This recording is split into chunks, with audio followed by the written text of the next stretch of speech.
Welcome back. You're watching Your World at 10. Now, billion-dollar M&As are back, and this one could mark the end game in the candy business. Earlier this week, Kraft put in a $16.7 billion bid for Cadbury. Cadbury rejected the bid as undervalued, but Kraft is unlikely to give up and could potentially sweeten its offer. Then there's talk of other global chocolate majors like Nestle and Hershey's also being interested. Well, for the latest on this deal, we're joined by CNBC's David Faber, and to analyze what this means for Kraft and Cadbury, also joining me is Karen Connell. She's director at UK-based branding consultancy firm 1HQ. She's previously worked both at Cadbury's and Kraft, so she has an inside view.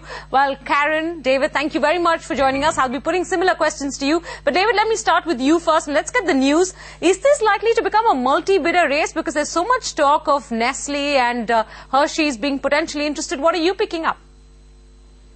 You know, there's always an expectation when you see a company like Cadbury put in place, so to speak, that there might be others interested, given its franchise is somewhat unique, certainly amongst public companies.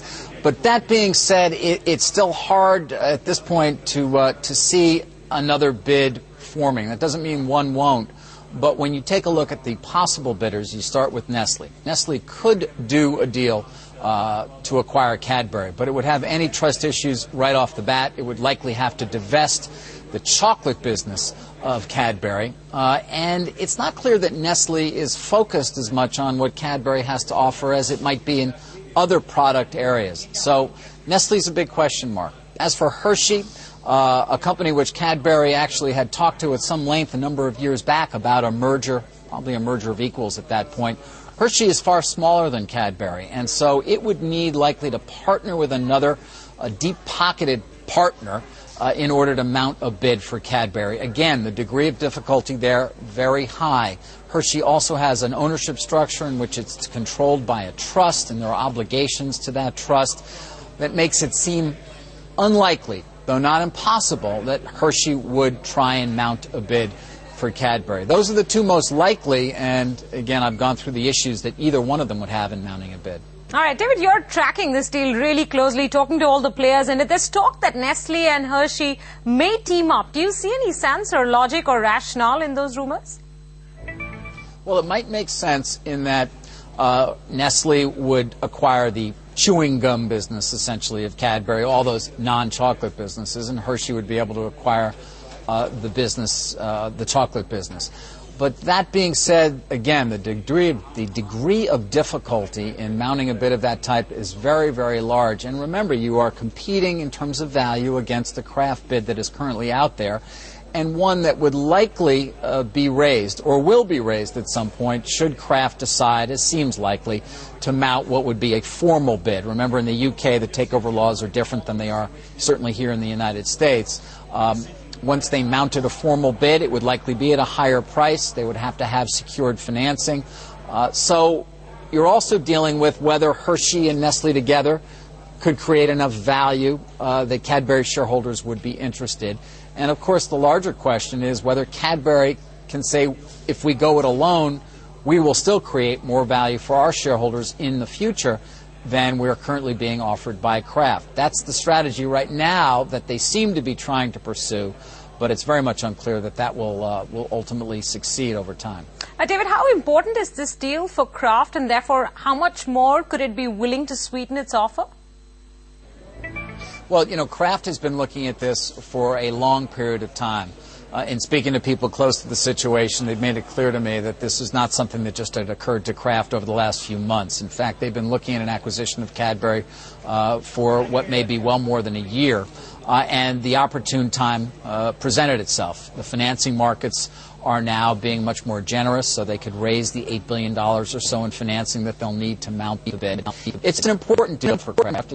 It's not one that the company depends on, but nonetheless it is one, as I've said, that they've been looking at for quite some time, and that they want, that they believe ultimately will improve and enhance their growth rates both on the revenue line and on the earnings per share line.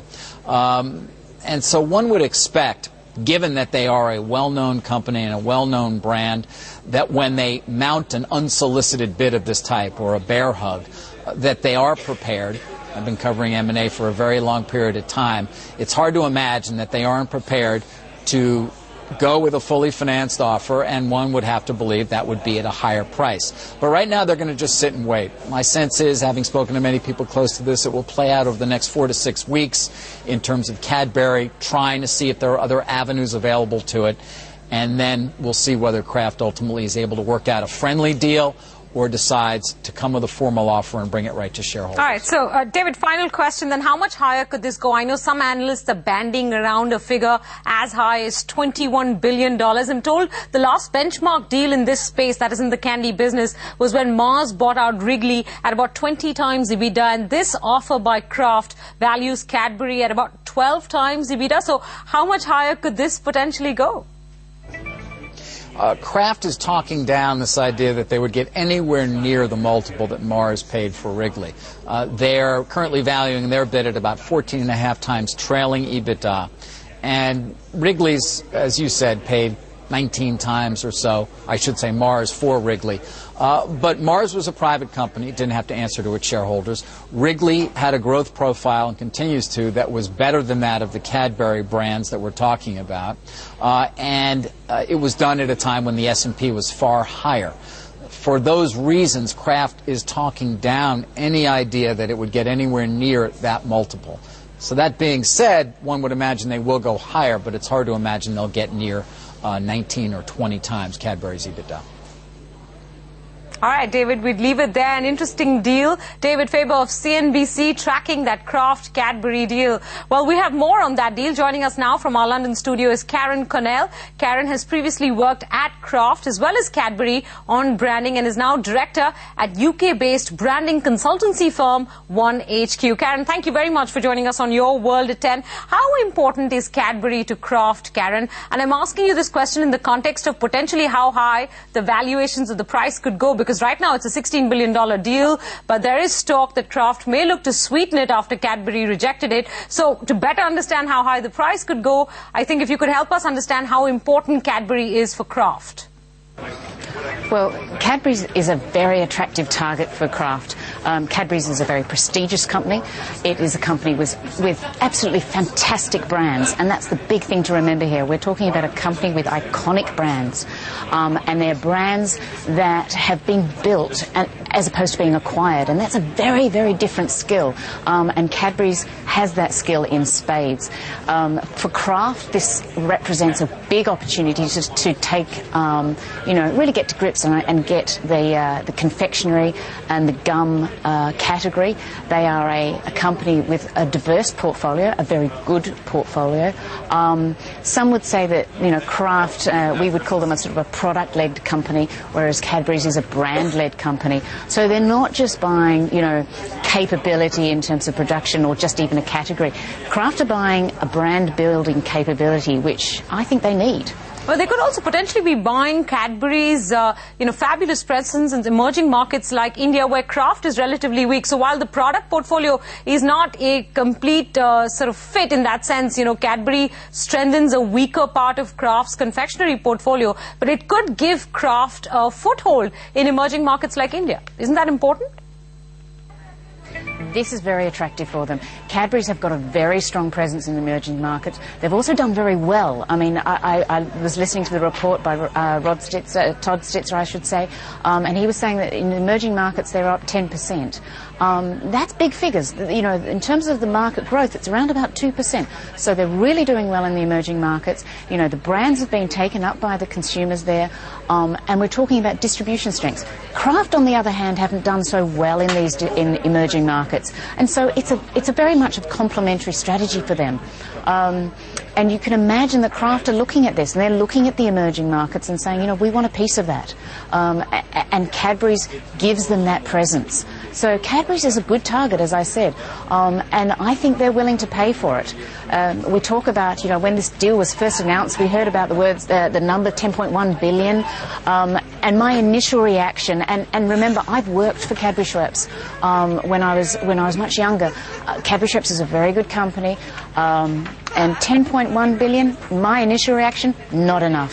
They need to pay more. We are talking a company with global brands, iconic brands, fantastic distribution, great synergies for Kraft, great management team who've done a lot of good work lately in terms of stripping costs out of their business. They're in a very healthy position.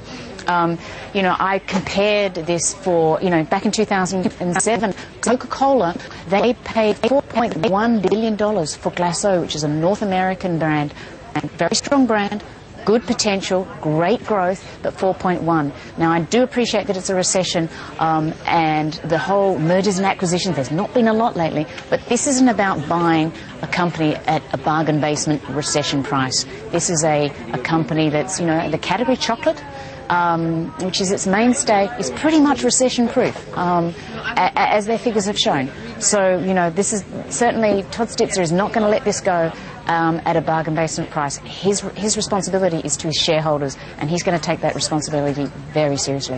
Yeah, in fact, Karen, you even pointed out to me before we started this interview that Kraft could potentially save several $100 million pounds or dollars, in synergies if this deal does go through. But let me put this question to you. If I go through the world candy market, I'm told the market shares stack up something like this. Kraft is the least amongst the four big players, a little under 5%. Hershey's is a little closer to 5%. Nestle is about 7.6%. And Cadbury is almost a tenth of the world candy market. My question to you is this: wouldn't Cadbury's be a better fit for a Nestle or a Hershey, which have larger shares in the world candy market, than for Kraft? Kraft doesn't really have that much of a share in the confectionery market.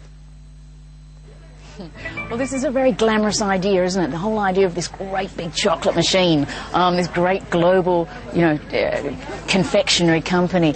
And interestingly, I think actually the whole Hershey's, Nestle's, I think they're rumours. I think there's something that we're all talking about, but is it really true? Because the first thing you've got to think about is, if you were these guys, it's a glamorous option. It sounds great. But really, is it going to happen? We're going to have an enormous lot of problems with monopolies commissions. Just turning into a bigger confectionery. I'm not sure that this is actually real. I think we're kind of making it up a bit. I don't really think Hershey's would be interested in Cadbury's.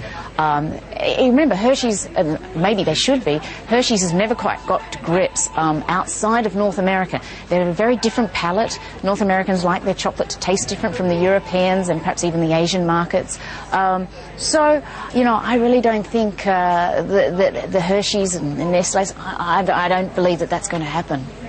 Maybe, in fact, Karen, that's precisely the reason why Hershey's might be interested, because Cadbury's gives them strength in markets where they're not strong. But anyways, I'm sure we have many more days to analyze this deal and to see if any other players enter the race. Karen Connell, thank you very much for joining us. And